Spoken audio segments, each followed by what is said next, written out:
21వ వచనం.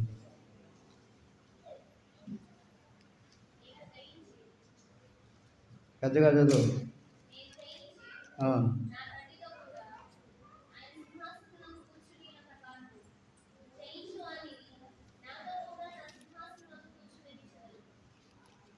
ప్రార్థన చేసుకుందాం. ప్రేమస్వరూపైన మా ప్రభువా, జీవం కలిగిన మా తండ్రి, అయ్యా, ఈరోజు మేము బ్రతుకున్నామంటే అది కేవలం మీ యొక్క దయ, మీ యొక్క ప్రేమ మాత్రమే. మాకంటే యోగ్యులు, మాకంటే శ్రేష్ఠులు, మాకంటే జ్ఞానం కలిగిన వారు, మాకంటే అందసందాలు కలిగిన వారు, మాకంటే ఆస్తిపాస్తులు కలిగినటువంటి వారు లోకంలో ఎంతోమంది గతించిపోయారు ప్రభువా. అయ్యా, ఈ సమయంలో నీ పాద సన్నిధికి వచ్చినటువంటి బిడ్డలను బట్టి వందనాలు, స్తోత్రాలు ప్రభువా. ఆరాధన చేసిన బిడ్డలను బట్టి వందనాలు ప్రభువా. ఆరాధన చెయ్యని బిడ్డలను కూడా జ్ఞాపకం చేసుకోండి. ప్రతి ఒక్కరూ మారు మనసు పొంది బాప్తిస్మం తీసుకొని నిన్ను ఆరాధించే బిడ్డలుగా వారి సిద్ధపరచండి ప్రభువా. అయ్యా, నీ దాసుని మా మధ్యకు నడిపించి మీరిచ్చిన లేఖన భాగముల బట్టి వందనాలు, స్తోత్రాలు ప్రభువా.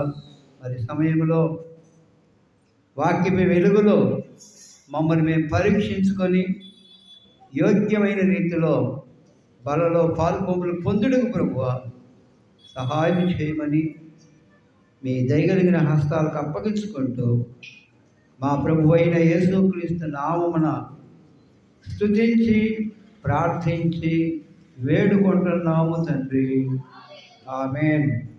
చూడండి, మనం చదువుకున్న వాక్య భాగంలో జయించు వాణిని, ఎవరిని? జయించు వాణిని ఏం చేస్తానంటున్నాడు ఆయన?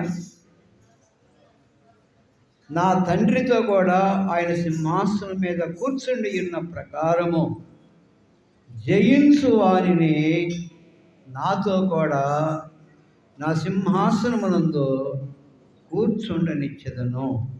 ఈరోజు మన అంశం ఏంటంటే జయించుట. బిడ్డలు పరీక్షల్లో వారు పాస్ అయినప్పుడు వారు ఎంతో ఆనందంగా ఉంటారు. బిడ్డలు పాస్లో కాకుండా ఫెయిల్ అయిపోయారు, ఇక్కడ తప్పారు అనుకోండి, ఎంత ఆనందమో వాళ్ళకి. ఏంటి అర్థమైందా? ఏడుస్తారు. 10 మంది బతికెత్తుకని చెప్పి ఊరు తీసుకునేవాళ్ళు ఉంటారు. 10 మంది రైలు కింద వాడు తెచ్చిపోయేవాళ్ళు ఉంటారు. దేనికి? వేస్తారు. జయించుట. ఈ లోకంలో మనము ఏమి జయించాలి? ఈ లోకంలో రక్షింపబడినటువంటి ప్రతి దేవుని బిడ్డ, ఈ లోకంలో మనిషిగా పుట్టినవాడు జై జీవితాన్ని కలిగి బ్రతకాలి. ఏ జీవితం కలిగి ఉండాలి? జై జీవితం. నేను ఒకప్పుడు ఒక పరీక్ష రాశాను ఉద్యోగం కోసం. ఏమీ చదవాల, ఏమైనా వెళ్ళి రాద్దాం అనుకున్నాను. దాన్ని స్టాఫ్ సెలక్షన్ కమిషన్ అంటారు, 1986 సంవత్సరంలో. లేకపోతే నేను ఎక్కడో సెంట్రల్ గవర్నమెంట్లో జాబ్ చేసేవాడిని. అయితే నేను పాస్ అవుతాను అనుకోవాల. నేను ఎందుకు పాస్ అవుతాను అనుకున్నా. వాడు మా ఇంజనీర్ రాశాడు, నేను రాశాను. వాడేమో డిగ్రీ, నేనేమో ఇంటర్లో. నేను పాస్ అయ్యాను, వాడు ఫెయిల్ అయ్యాడు. రెండో పరీక్ష వచ్చింది, అది టైప్ టెస్ట్. టైప్ టెస్ట్లో ఊరక ఇల్లు అటెండ్ అయితే ఉద్యోగం వచ్చేది.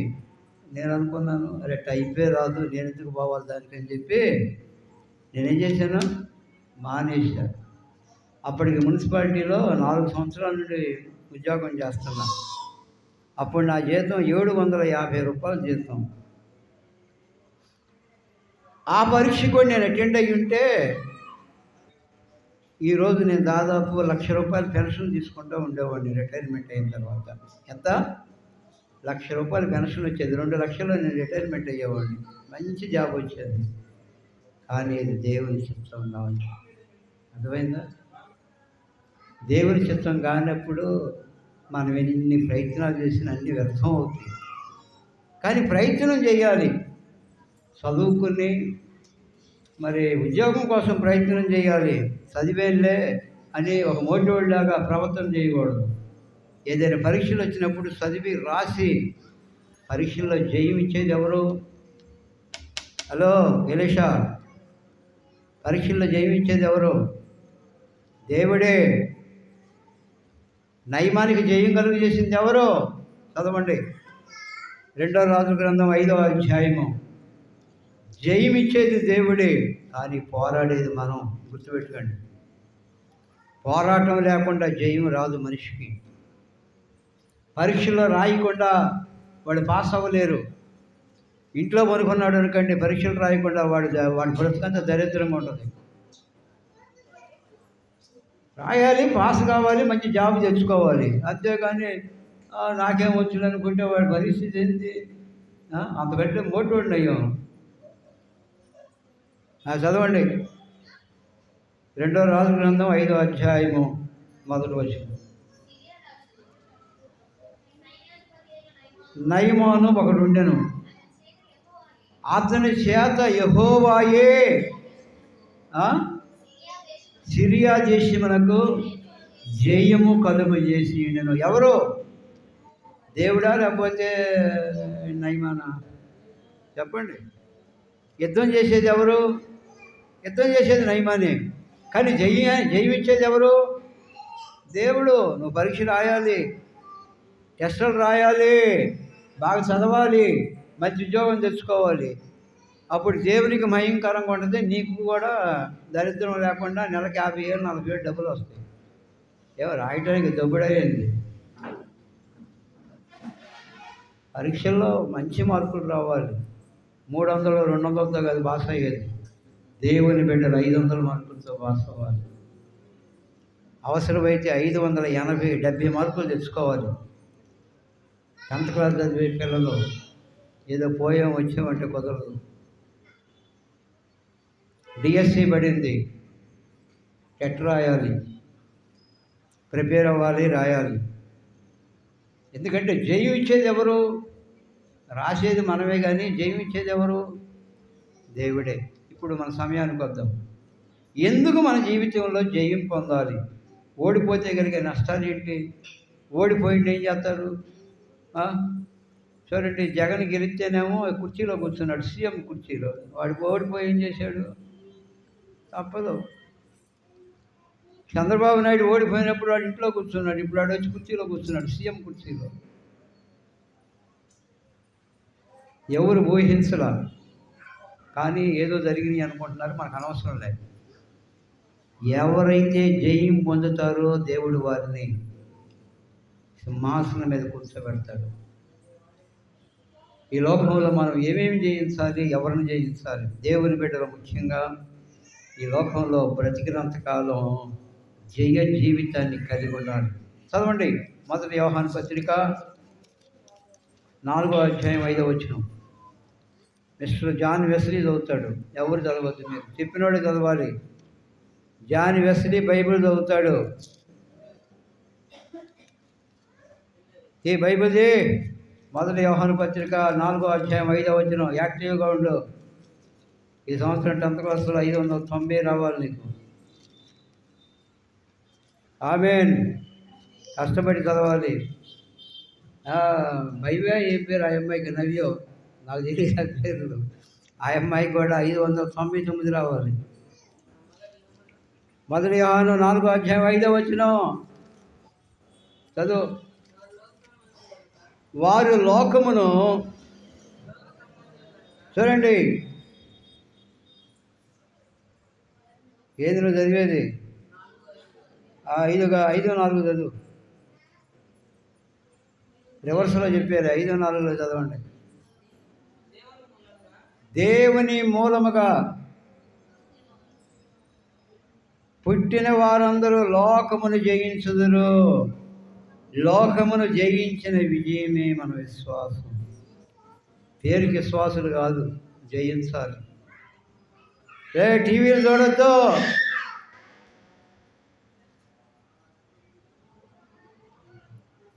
ఈ ఫోన్లో బొమ్మలు వస్తూ ఉంటాయి. పొట్ట పిల్లలు ఉండాలిలే, నాకు ఇద్దరు మనవరాళ్ళు, చెరువు ఒకటి తీసుకుని తిట్ట అనుకుంటారు. ఏం చేస్తారు? చిన్నోడు చూసేది పసిపిల్లలు ఆడదే ఉంది, పెద్దోడే చూస్తున్నారు బుద్ధి లేకుండా. జాగ్రత్త. ఏదైతే మన జీవితాల్లో చూడకూడదో అది చూస్తే పాపం. అర్థమైందా? టీవీ ఇంట్లో ఉంది కదా, సినిమా కదా పెట్టుకునేది, వాక్యం పెట్టుకుని చూసుకోవాలి. చేతిలో ఫోన్ ఉందని చెప్పి ఇవి పెడితే జబర్దస్తీలు, సినిమాలు, డ్యాన్సులు ఎన్నో వస్తూ ఉంటాయి. అందులో సీరియల్స్, ఏది కావాలంటే అది వస్తుంది. నీ ఇష్టం. కంటిని నిర్మించిన వాడు కానకుండా చెవిని నిర్మించిన వాడు. నువ్వేం చేస్తున్నావో, నువ్వేం చూస్తున్నావో ఎవరు చూస్తున్నారు? దేవుడు చూస్తున్నా. భయం కలిగి బ్రతుకు. అంతేగాని నేను ప్రార్థనకు వస్తున్నాగా, నేను ఆబ్సెంట్ కావట్లేదుగా, ఏ చూస్తే ఏమంట పేరు చెప్పనులే. ప్రార్థనకు వస్తున్నాగా మంచిదే, మరి చూడకుండా చూసేట అయిపోయింది. వాక్యం చూడవచ్చు, తప్పులేదు. మన జీవితాల్లో లోకాన్ని జయించాలి. లోకాన్ని జయించాలంటే ఇంటి పక్క వాళ్ళ మీద తగాదాకి అది కొట్టురావటం కాదు. జయించడం అంటే మనుషుల మీదకి పోట్లాడికి వెళ్ళి కొట్టి రావటం కాదు, తిట్టి రావటం కాదు. ఇప్పుడు చదవండి, మొదటి యోహాను పత్రిక 2వ అధ్యాయము. మొదటి యోహాను పత్రిక 2వ అధ్యాయము. మనం ఏం జయించాలంటే లోకాన్ని జయించాలి. ఏం జయించాలి? లోకాన్ని. శరీరాశ. ఏంటి లోకం అంటే? 15-16 వచనాలు ఎలీషా చదువుతాడు.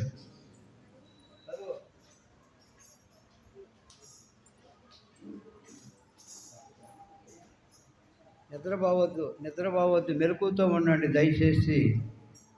నిద్రపోయేవాడికి 10 రూపాయలు ఇస్తాను నేను. మెరుగుతో ఉండేవాడికి ఒక బనానా, అరటికాయలు, నాందేడు అరటికాయలు తీసుకొచ్చాను, ఉండే నా వెనకనే ఉండే. నిద్రపోయేవాడికి 2, నిద్రపోయినోడికి 1. చదువు. మొదటి యోహాను పత్రిక 2వ అధ్యాయము 15-16 వచనాలు. దాని చదువు. ఈ లోకమునైనను లోకములో ఉన్న వాటినైనను ప్రేమింపకుడి. లోకములో ఉన్నదంతయు లోకమును ప్రేమించిన యెడల తండ్రి ప్రేమ వానిలో ఉండదు. లోకములో ఉన్నదంతా అనగా శరీరాశ, నేత్రాశ, జీవపు డంభము, ఇవి తండ్రి వల్ల పుట్టినవి కావు. అవి లోక సంబంధమైనవి. లోకమును దాని ఆశయు గతించిపోవును, కానీ దేవుని చిత్తమును జరిగించేవాడు నిరంతరము నిలుచును. ఏం చేయాలి? లోకాన్ని జయించాలి. లోకం అంటే ఏంటి? శరీరాశ, నేత్రాశ, జీవకుటుంబం. నేను పేరు చెప్పను కానీ ఒకసారి ఒక ఇంటికి వెళ్ళా. నేను చెప్పేది 25 నాడు సంగతి, ఇప్పుడు కాదు. పొన్నూరులే, నిడుపురోలు కాదు. నేను అప్పుడప్పుడు వెళ్ళి టెస్టింగ్ చేస్తూ ఉంటాను, వీళ్ళు ఏం చూస్తున్నారా అని. ఆ రోజుల్లో టీవీలు లేవు సరిగ్గా. టీవీ కాడొచ్చి సినిమాలో కూర్చునేవాళ్ళు. ఆ రోజు నేను ఆన్పాడు వెళ్ళకుండా ఆదివారం నాడు ఎందుకో వాళ్ళ ఇంటికి వెళ్ళాలనిపించి వెళ్ళే. అందరికంటే ముందు కూర్చుని బల్లలో చేసే మనిషి సినిమా చూస్తుంది. ఆదివారం నాడు ఇదివరకే 4-5 గంటలకి ఖచ్చితంగా సినిమా వచ్చేది. చుట్టుపక్కల వాళ్ళందరూ అక్కడ ఆ ఇంట్లో చేరేవాళ్ళు. ఇప్పుడైతే అందరికీ ఫోన్లు ఉండయి, టీవీలు ఉండి, ఒక్కొక్క ఇంట్లో 2 ఉండని, 3 ఉంటున్నాయి, 4 ఇల్లు కూడా ఉండయి. ప్రతి సెల్ ఫోన్లో సినిమాలు వస్తాయి. అప్పుడు లేవు. నేను గబక్కని వెళ్ళి అమ్మ అన్న. నాకు చిన్నమ్మ అయింది. అమ్మ అనేవారికి గతుక్కు ఉంది. బాబు ఏంటి ఇప్పుడు వచ్చాను, ఏందమ్మా నువ్వు చూసేద్దామ్మా, ఏం అనలేదులే, ఏందమ్మా నువ్వు చూసేద్దాం. ఏం లేదయ్యా, ఊరకనే చూస్తున్నాను అంటుంది. ఏం డబ్బులు ఇస్తారు ఏంది, నువ్వు చూసావని? ఊరకనే చూడక డబ్బులు ఇస్తారా ఏంది? టీవీలు పెట్టుకునేదే, తలుపులన్నీ వేసుకునేది చూస్తూ ఉండేది. ఇంగ్లీష్ సినిమాలు, హిందీ సినిమాలు. జాగ్రత్త, దేవుడు నిన్ను చూస్తున్నాడు. నీ మీద దేవుడు చర్య తీసుకుంటాడు. యాక్షన్ తీసుకునేది ఎవరు? చర్య తీసుకునేది ఎవరు? ఏది మాట్లాడరేంది? దేవుడు తీసుకుంటాడు చర్య. కళ్ళుండి అని చెప్పి ఏ పడితే చూడటానికి కాదు, నోరుందని చెప్పి ఎట్ట పడితే అట్ట మాట్లాడటానికి కాదు, చెవులుండి అని చెప్పి ఏ పడితే వినటానికి కాదు. జాగ్రత్తగా బ్రతకాలి, ఉండా 4 రోజులు. బైబిల్ ఏమనుంది ఇప్పుడు? ఈ లోకమునైనను లోకములో ఉన్న వాటినైనా ప్రేమింపబడి. లోకములో ఉన్నదంతా శరీరాశ, నేత్రాశ, జీవపు డంభం. శరీరాశ అంటే ఏంటి? ఏంటి శరీరాశ అంటే? తెలుగా ఇంగ్లీష్లో నేను చెప్పేది? తెలుగేనా? శరీరాశ అంటే అర్థం ఏంటి? ఈ శరీరం ఆశపడిద్ది. సిగరెట్లు తాగాలని, బీడీలు తాగాలని, సారాయి తాగాలని. అవి దేవుని దృష్టిలో వ్యతిరేకం. ఈనాడు లోకంలో అనేక మంది ఎందుకు తాగుబోతులు అవుతున్నారు? అనేక మంది జీవితాల్లో ఎందుకు పానకరాకంలో అవుతున్నారు? ఆశ. ఈ శరీరం కోరుకుంటుంది, తినాలి, త్రాగాలి, సుఖించాలని. ఒక ధనవంతుడికి బాగా పంట పండింది. వాడు పనుకుని అనుకుంటున్నాడు, తన ప్రాణంతో అనుకుంటున్నాడు, ఎవరితో అంటున్నాడు, నా ప్రాణమా తినుము, త్రాగుము, సుఖించుము. అయితే దేవుడు అంటున్నాడు, వెర్రివాడా, ఈ రాత్రే నీ ప్రాణాన్ని అడుగుతున్నాం. ఏంటి మనమెంత, మన బిసాది ఎంత, మన బ్రతికెంత? దేవుడు పిలిస్తే ఎవడు ఉన్నాడు ఈ లోకంలో? గుర్తుపెట్టుకోండి, దేవుడు పిలిస్తే వెళ్ళిపోవటం లేదయ్యా, ఇవాళ కాదు రేపు వస్తానంటే కుదరదు. ఆయన పిలిచిన క్షణంలోనే వెళ్ళిపోవాలి లోకాన్ని విడిచి. జాగ్రత్తగా బ్రతకండి. ఎట్టబట్టి దాన్ని మాట్లాడవద్దు, ఎవరిని మాట్లాడవద్దు, నోటికి వచ్చినట్టు మాట్లాడవద్దు. కొంతమందికి పాపం ఎక్కువ. కన్న తల్లిదండ్రులని లేదు, బయటోడని లేదు, పక్కోడు లేదు, ఇరుగోడు లేదు, పొరుగోడు లేదు. వాడికి కోపం మధ్య ఏం మాట్లాడతాడో వాడికే తెలియదు. ఒకడు ఉంటాడు, ఆయన కోపం మధ్య మనిషిని కాదంటాడు. కోపం రాకపోతే మనిషి అయ్యాడు, కోపం మధ్య మాత్రం వాడు పశువు అయిపోతాడు. జాగ్రత్త. కోపం వచ్చిందని మనం ఎటుపడితే అట్ట మాట్లాడితే కుదరదు. కోపం వచ్చినప్పుడే ఏది బూతులు వచ్చేది, ఇంకా ఏ మాటలన్నా వచ్చేది. ఎప్పుడు వస్తుంది మనిషికి? కోపం వచ్చినప్పుడే. జాగ్రత్త. నీ శరీరాన్ని నీ కంట్రోల్లో ఉంచుకో. కోపపడితే నీ జీవితంలో ఎంత నష్టపోతావు. నీ బంధువులు నీకు దూరం అయిపోతారు, నీ భార్య నీకు దూరం అయిపోద్ది, నీ భర్త నీకు దూరం అయిపోతాడు, నీ స్నేహితులు నీకు దూరం అయిపోతారు. ఎందుకు? నువ్వు కోపం వచ్చి ఏదైనా మాట అన్నావు అనుకోండి, అప్పుడేమనుకుంటారు, వీడితో స్నేహం చేయకూడదు అంటారు. అవునా కాదా? అందుకని మనం చాలా జాగ్రత్తగా బ్రతకాలి. నోటిని అదుపులో పెట్టుకుని బ్రతకాలి, కంటిని అదుపులో పెట్టుకోవాలి. ఏ పడితే అవి చూడవద్దు, టైం వేస్ట్ చేసుకోవద్దు. సరే, శరీరాశ, నేత్రాశ. నేత్రాశ అంటే ఏంటి? కంటితో చూసేది. హవ్వ మొట్టమొదటి ఆ పండును చూసి అనుకుంది, తిందాం అనుకుంది, అది శరీరాశ.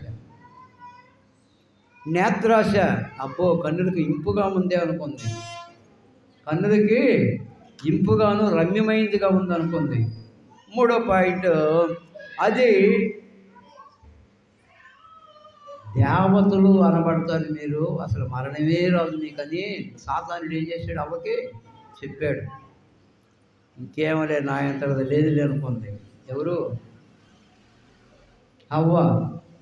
తీరా తినే వాళ్ళకి ఏమైపోయింది? మరణం వచ్చింది. ఆజ్ఞ అతిక్రమమే మరణం. పాపం వల్ల వచ్చే జీతము మరణం. జాగ్రత్త. ఒళ్ళు దగ్గర పెట్టుకొని సరిగ్గా బ్రతకాలి మనం. నేనైనా మీరైనా ఎవరైనా ఈ మూడింటిని మనం దినదినం మనం ఏం చేయాలి? జయించాలి. ప్రతిరోజు జయించాలి. ఒకరోజు అయిపోయేది కాదు. అచ్చంగా నాగరాజు లాంటి మనిషిని ఒక డ్రైవర్ కనపడ్డాడు నాకు భారతీయ బస్సులో. Same photo. అసలు నేను ఫోటో చేద్దాం అనుకున్నా. ఆ అబ్బాయి పేరు కూడా నాగరాజే. భలే మ్యాచింగ్ అయింది. ఆ అబ్బాయి కూడా మనోడే, మన క్యాస్టే. పాతరెడ్డిపాలు చేపులు ఆర్టీసీ డ్రైవర్. సేమ్ డిటో అన్నమాట. ఇద్దరు కవన పిల్లలు ఉంటారు ఒకసారి నిలబడితే. వాడిది పాతరెడ్డిపాలెం, ఈ నాగరాజ్యమో ఉప్పరపాలెం. అసలు ఉప్పరపాలెం ఇప్పుడు కట్రపాడులో వాళ్ళ నాన్నగారు సెటిల్ అయ్యాడు. నేను ఎందుకు చెప్తున్నానంటే అసలు నాకు చూడగానే నాగరాజు గుర్తొచ్చాడు. ఏమి అసలు కాకపోతే నాగరాజు లావుకున్నాడు, అయిపోయి సన్నకున్నాడు. అంటే కొంతమంది మనిషిని చూసి మనిషి అట్లా దేవుడు సృష్టిస్తాడు. అసలు వీళ్ళకి వాళ్ళకి ఏమీ బంధుత్వాలు లేవు, ఏమి లేవు. ఆలోచించండి. మనిషిని చూసి మనిషి. వాడు తాగుతున్నాడు, నేను కూడా తాగాలి. వాడు సినిమాకి వెళ్తున్నాడు, నేను కూడా చూడాలి. అంటే మనిషిని చూసి మనిషి ఏం చేస్తారు? ఈ లోకంలో ఫాలో అవుతారు, వెంబడిస్తారు. మన జీవితంలో ప్రతి పాపాన్ని మనం జయించాలి. దేవుని బిడ్డలు ముఖ్యంగా ప్రతి దినము మనం జీవితాన్ని జీవించాలి. మనకు శత్రువులు ఎవరు? మనుషులు కాదు. ఈ శరీరం ఒక శత్రువు. రెండవది సాతానుడు ఒక శత్రువు, అపవాది. మన విరోధి ఎవరు? మన శత్రువు ఎవరు? బ్రదరు, మన విరోధి ఎవరు? సాతానుడు, మనుషులు కాదు. ఈ సాతాన్ని మనం జయించాలంటే మనకు శక్తి చాలదు. కానీ మనం నమ్ముకున్న దేవుడు సాతాను యొక్క తలను ఏం చేశాడు? చితక దొరికాడు. అయిపోయింది, వాడి పని అయిపోయింది. సాతానుడు కోరలు పీకివేయబడ్డాయి. వాడు అపవాది, ఘటసర్పం. ఎవరిని ముంగుదునా అని వాడు వెతుకుతూ ఏం చేస్తున్నాడు? తిరుగుతున్నాడు. చదువు ఎలీషా. మొదటి పేతురు రాసిన పత్రిక 5వ అధ్యాయం. ఈ సాతానుడు చూడండి, ప్రతి దినం కూడా వాడు తిరిగిపోయిన వాడికి రెండో పని లేదు. ఎక్కడ ఎవరిని, దేవుని బిడ్డల్ని నాశనం చేయాలా, వాళ్ళని ఎట్లా పతనం చేయాలా, వాళ్ళని ఎట్లా నరకానికి తీసుకొని వెళ్ళాలా, ఇదే వాడి యొక్క ఆలోచన. నీ విరోధి అయినటువంటి అపవాది ఎవరిని మృంగుదునా అని ఏం చేస్తాడు? వెదకుచు తిరుగుతున్నాడు. మన విరోధి ఎవరు? మనుషులు కాదు, విరోధి. మొదటి పేతురు రాసిన పత్రిక 5వ అధ్యాయము 8వ వచనం చదువు. నిబ్బరమైన బుద్ధి గలవారై మెలకువగా ఉండుడి. మీ విరోధి అయినటువంటి అపవాది గర్జించు సింహం వలె ఎవరిని మృంగుదునా అని వెతుకుచూ తిరుగుతూ ఉన్నాడు. ఎక్కడ ఎవడు జరుగుతాడని అంటే ఎవరు? దేవుని బిడ్డలనే వాడు మింగటానికి చూశాడు. ఏదో ఒక రకంగా పాపంలో పడద్రోసి వాళ్ళని నాశనానికి, మరణాలు తీసుకుని వెళ్ళాలని వాడి యొక్క ఆలోచనది. సాతానుడి యొక్క ఆలోచన ఏంటంటే ఆత్మహత్య చేసుకు చచ్చిపోదామనే మనస్సు సాతానుడి యొక్క ఆలోచనది. నిన్న తెల్లారగట్ట 10th క్లాస్ పాస్ అయిన అబ్బాయి, వాళ్ళ నాన్నేమో హైదరాబాద్లో ఉద్యోగం, వాళ్ళ అమ్మేమో ఇంటి దగ్గర ఏముంటుంది రవి కాలనీ 5వ రోడ్లో. వాడు రాత్రిపూట ఏం చేశాడంటే ఒరి తీసుకు చచ్చిపోయాడు. వాడు ఒక్కడే కొడుకు, దాదాపు ఒక్కడే కొడుకు. వాడు వయసు 16 సంవత్సరాలు. 10th అయిపోయింది, ఇక 40కి ఇంకా అవుతాడు. ఎందుకు అలా చేశాడు? ఎవరికి అర్థం కావట్లేదు. ఎందుకు చనిపోయాడు? అది ఒక రహస్యం అయిపోయింది. చూడండి, కొంతమంది ఊరేసుకు చచ్చిపోతారు, కొంతమంది మందు తాగుతారు, 10 మంది ఎలుక ముద్ద తింటారు, 10 మంది ఏమో రైలు కింద పడి చచ్చిపోతారు. ఎందుకో తెలుసా? సాతానుడు ఆ ఆలోచనలు తీసుకొస్తాడు. ఎందుకురా ఈ బతుకు చావరాదంటాడు. ఆలోచన చేయండి. సాతానుడి యొక్క ఆలోచన, సాతానుడి యొక్క పని ఏంటంటే ఎవరిని నాశనం చేద్దాం అనుకుంటాడు సాతాను. ఎవరిని మృంగుదాము అనుకుంటాడు. ఇంకా వాడు మృంగితే ఇంకేడుంటాడు? ఉంటాడు మనిషి? ఒకప్పుడు భలే చేపలు ఉండేవి, చిన్న చిన్న చేపలు. ఏదో ఒక రకమైన చేప వచ్చింది, రాక్షస చేప. అది అన్నింటినీ తినేసేస్తాడు. ఈరోజు చేదు పట్టి చూద్దామంటే దొరకదు. అలాంటి వాడు సాతాను. వాడి చేతిలో మనం పడకూడదు. ప్రార్థన చేయాలి. ఒక తల్లిగా, ఒక భార్యగా, ఒక అన్నదమ్ములుడిగా వాడి యొక్క రక్షణ కోసం మనం ఏం చేయాలి? ప్రార్థన చేయాలి. ప్రభువా, నా భర్తను దర్శించు, నా భర్త జీవితాన్ని మార్చు ప్రభువా అని ప్రార్థన చేయాలి. అంతేగాని ఎట్టబడితే అట్లా నోటికి వచ్చినట్టు మాట్లాడితే కొంచెం పరిస్థితుల్లో తారుమారుగా ఉంది. ఆలోచన చేయండి. మనం ఏం జయించాలి? లోకాన్ని జయించాలి, శరీరాన్ని జయించాలి, తర్వాత సాతాన్ని కూడా జయించాలి. ఎంతకాలం? ఒక్కసారి 10th క్లాస్ పరీక్షలు రాసేది, రోజు రాయలు. 10 పేపర్లో 8 పేపర్లు ఉంటాయి. ఇక అయిపోయినాక ఇంటర్లోకి వెళ్ళిపోతారు. నెక్స్ట్ ఇంటర్ పరీక్షలు జరుగుతాయి. కానీ మన పరీక్ష ఏంటి? దేవుని బిడ్డలకు ఒక పరీక్ష ఉంది. ప్రతి దినము పరీక్ష. చదవండి. మొదటి కొరింథీ పత్రిక 11వ అధ్యాయము. మహేష్ చదువుతాడు, ఎవరు చదవద్దు. మొదటి కొరింథీయులకు రాసిన పత్రిక 11వ అధ్యాయం 28వ వచనం చదవాలి. హలో, రోజు బైబిల్ చదివితే ఎక్కడ ఏది ఉంది అర్థమైంది. 28.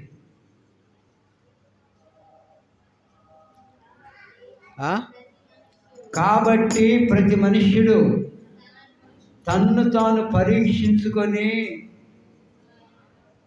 అలాగు చేసి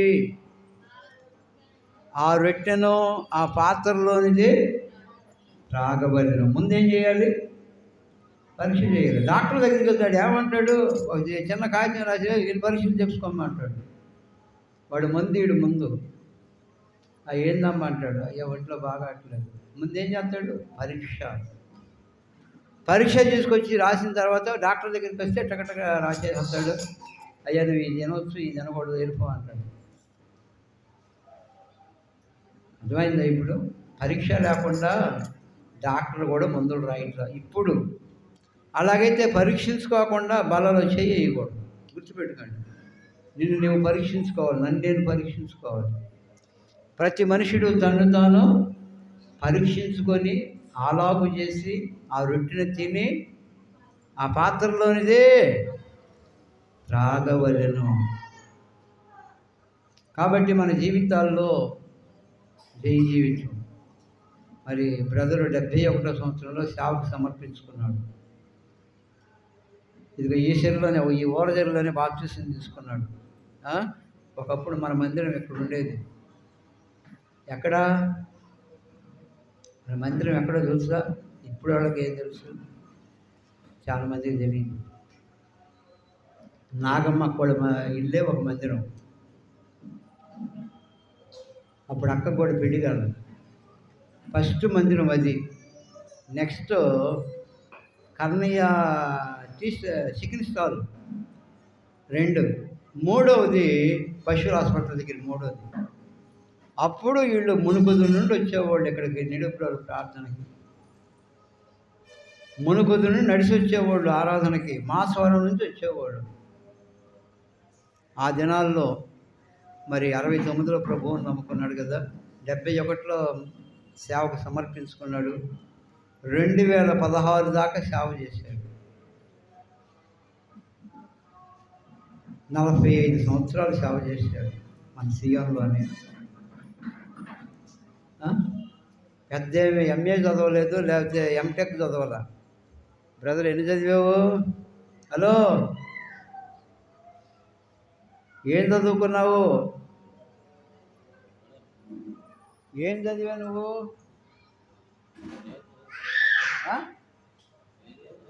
బయటకు 5వ తరగతి కూడా చదవలేదా? 5వ తరగతి 6 మరి ఏం చదువుకోలేదంటే 6వ తరగతి చదువుకుని 46 సంవత్సరాలు సేవ చేశాడు. చూడండి, 10ంటికి రా బ్రదర్ అంటే పావు తక్కువ 9 గంటలకు వచ్చి కూర్చున్నాడు మందిరంలో. నేను కూడా రాను. 10ంటికి రా బ్రదర్. ఏది మనలో? అరే యవనస్తులు అట్లాగే ఉంటున్నారు, ముసలోళ్ళు అట్లాగే ఉంటున్నారు. ఆయన ఎంత వయసు? 72 సంవత్సరాలు ఇప్పుడు ఆయన వయసు. ఎందుకు వచ్చాడు ఇక్కడికి? ఇంటికాడ మధ్యాహ్నం హాయిగా నిద్రపోవచ్చుగా. ఎన్నాళ్ళు సేవ చేసేదిలే, ఇంకేం వస్తావులే ఆయన అనుకోవచ్చు కదా. వచ్చి మరి బండి వేసుకొచ్చాడు అక్కడ నుంచి. స్కూటీ ఉంది బ్రదర్కి, కొత్త బండి ఉంది, తీసుకొచ్చాడు ఇక్కడ. నేను ఎందుకు చెప్తున్నానంటే ఈ మాటలో మనిషిలో పట్టుదల ఉండాలి, రావాలి, ప్రభువు పరిచర్య చేయాలి. మనం ఏం చేయాలి? దేవుని మందిరానికి రావాలి, పాటలు పాడుకోవాలి, ఆరాధన చేయాలి, వాక్యం వినాలి, బ్రతికినంతకాలం ప్రభువు కోసం బ్రతకాలి. పౌలు ఏమన్నాడు? నా మటుకైతే బ్రతుకుడు క్రీస్తే, సాగు అయితే లాభం అన్నాడు. 72 సంవత్సరాలు అంటే నాకు 67. నా మీద 5 సంవత్సరాలు పెద్ద ఆయన. ఎన్ని సంవత్సరాలు? 5 సంవత్సరాలు పెద్ద. పెదపాలిలో సేవ చేసేటప్పుడు నన్ను పిలిచేవాడు. నేను బ్రదర్ నువ్వు వాక్యం చెప్పాలని. ఆయన కూర్చొని నా చేత వాక్యం చెప్పించేవాడు. అక్కడంతా కమ్మోళ్ళే సంఘం. కోడి కోసి భలే వండి పెట్టేవాడు అన్నం. ఆ రోజుల్లోనే. ఈ రోజుల్లో ఎవరు పెడతారు? కానీ నాటుకోళ్ళు చిక్కినప్పుడు ఫారిన్ కోళ్ళు లేవు.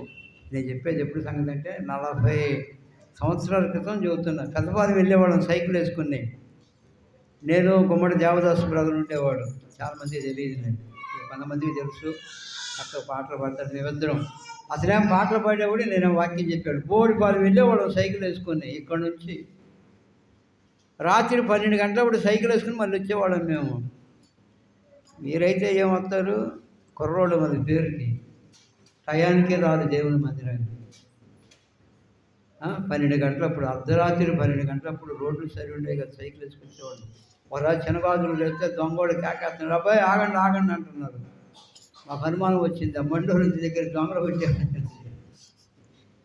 ఆగకుండా సైకిల్ వేసుకుని బర్రను వచ్చేసేవాడు. అబ్బాయి అగ్గిపెట్టి కావాలి కానీ ఆగండి అంటున్నారు. మాకు అనుమానం వచ్చింది. ఈ టైంలో 12 గంటలప్పుడు వాడు ఏదో, మేము సైకిళ్ళే లేవు, డబ్బులేమి లేవు, చేతుల రూపాయలు లేదు మా దగ్గర. అయినా కానీ ఏంది, ఆ సైకిల్ అమ్ముకున్నా కానీ నాకు 100 రూపాయలు వస్తుంది. జాగ్రత్త. ఏం చేయించాలి? లోకాన్ని జయించాలి, శరీరాన్ని జయించాలి. శరీరం అంటుంది ఏం పోతావులే అయ్యా, ఇంటి దగ్గర ఉన్నట్టుంది శరీరం. కష్టపడి పనిచేసేవు కదా, అలిసిపోయావు కదా, నిద్రపో అంటుంది. అందుకనే మరి సంఘ ప్రార్థనలు కూడా రాలేకపోతున్నాం చాలామంది. ఈ లోకంలో మనం జయించాలి. జయించు వానిని నాతో కూడా నా సింహాసనం మీద కూర్చొనినిచ్చదను. జయించు వాడే పరలోకానికి వెళ్ళేది, ఓడిపోయేవాడికి పరలోకం లేదు. జయించేవాడే బలలో పాల్పొందు పొందేది, ఓడిపోయినోడికి బలలో పాల్పొందు పొందే యోగ్యత కూడా లేదు. కాబట్టి మిమ్మల్ని మీరు పరీక్షించుకొని మరి ప్రభు బలలో పాల్పొందు పొందండి. ప్రార్థన చేసుకొని ప్రభు బలలో పాల్పొందు పొందాం.